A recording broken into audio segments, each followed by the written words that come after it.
Welcome to this video on hyperglycemic emergencies in the emergency department.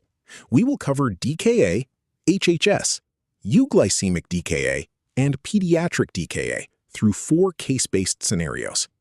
Our learning objectives are to recognize the clinical spectrum of these emergencies, interpret bedside data, sequence therapy safely, adjust for special populations, and determine appropriate disposition. We will examine 4 distinct cases: a teenager with classic DKA, a confused nursing home resident with HHS, a surgical patient with euglycemic DKA, and a child presenting in DKA. Case 1 is a 19-year-old female with type 1 diabetes. Her insulin pump ran empty 2 days ago, and she now presents with vomiting, pain, polyuria, and polydipsia.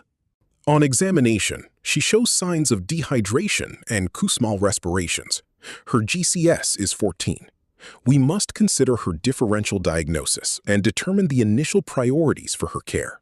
Laboratory results show severe acidemia and ketosis. Note the formula for corrected sodium, which is essential to interpret results accurately in the context of hyperglycemia. This patient meets the criteria for severe DKA. She requires a monitored bed and frequent reassessment, as standard ward care is insufficient. The treatment sequence for DKA begins with fluids, followed by checking potassium levels before starting insulin. Dextrose is added as glucose falls, and we transition to subcutaneous insulin. Key takeaways include: never lead with insulin, treat the anion gap rather than just the glucose, use bicarbonate only when indicated, and always identify the precipitating trigger. Case 2 involves a 68-year-old man with type 2 diabetes. He presents from a nursing home with a 2-day history of poor intake, fever, and altered mental status. His vitals show tachycardia and hypotension. Investigations reveal severe hyperglycemia, hyperosmolality, and acute kidney injury, alongside a normal pH. This patient has classic HHS, likely triggered by urosepsis. Management requires fluid resuscitation and empiric antibiotics while addressing his electrolyte and hydration status. Comparing DKA and HHS, HHS patients are typically older with higher mortality and significant volume deficits, while DKA patients are younger with more pronounced acidosis. HHS management differs from DKA. It focuses on larger fluid deficits, cautious insulin dosing, aggressive VTE prophylaxis, and a gradual monitored correction of osmolality. Case 3 introduces a 54-year-old woman on SGLT2 inhibitors. She presents post-surgery with nausea, pain, and respiratory distress, but a relatively normal blood glucose.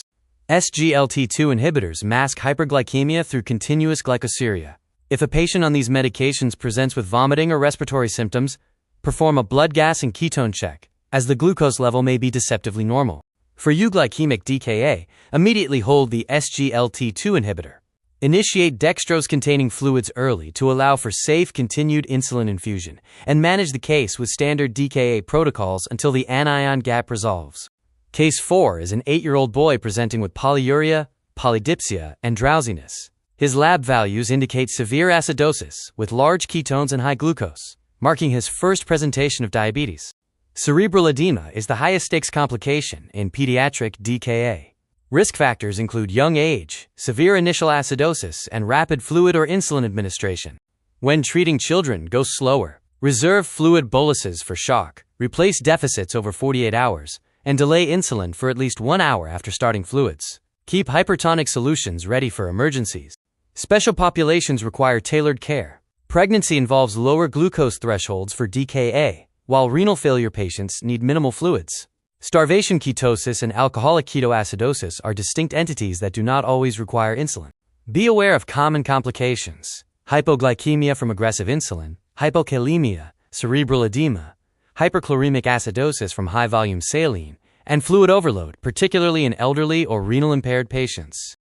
Disposition depends on severity. ICU admission is mandatory for severe DKA pediatric cases or those needing hourly monitoring. Mild cases may reach a general ward but never discharge a patient with active ketoacidosis. To summarize, always check potassium first. Remember that clinical improvement defines resolution. Watch for silent cerebral edema in children, and always overlap insulin types to avoid rebound acidosis. For further study, consult the ADA Standards of Care, the Joint British Diabetes Society's guidelines, and ISPAD consensus papers.